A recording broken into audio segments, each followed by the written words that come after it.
जिला प्रशासन निष्पक्ष एवं स्वतंत्र चुनाव की प्रक्रिया में जुड़ गया है। आज चुनावी अधिसूचना के साथ ही गरियाबंद नगर में लगे बैनर पोस्टर तत्काल हटाए गए हैं। वहीं दोपहर 3 बजे निर्वाचन आयोग का प्रेस कॉन्फ्रेंस प्रारंभ हुआ। जिला के जिलाधीश एवं जिला निर्वाचन अधिकारी व अन्य अधिकारियों ने लगातार निर्वाचन आयोग के द्वारा दिए गए निर्देश व आदेशों को सुनकर नोट करते रहे। जिलाधीश दीपक अग्रवाल ने कहा कि ये पूरी तरह निष्पक्ष और स्वतंत्र चुनाव कराने के लिए कटिबद्ध है। बता दें कि 26 अप्रैल को महासमुंद लोकसभा का चुनाव संपन्न होगा। वहीं गरियाबंद जिले के अंतर्गत महासमुंद लोकसभा के 2 विधानसभा आते हैं, जिनमें राजिम और बिंद्रा नावागढ़ है, जहां की निवंचस तैयारियों को लेकर पूरी तरह से जुटे हुए हैं।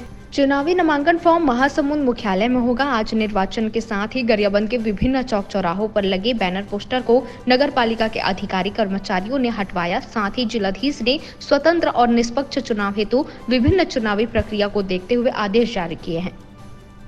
देखिए गरियाबंद से फारूक मेमन की रिपोर्ट। आज इलेक्शन कमीशन ऑफ इंडिया के द्वारा प्रेस कॉन्फ्रेंस लेते ही राज्य में जो है और जिले में चुनाव आचार संहिता लागू हो गई है और इसके संबंध में सभी आवश्यक तैयारियां जिले स्तर पर कर ली गई हैं।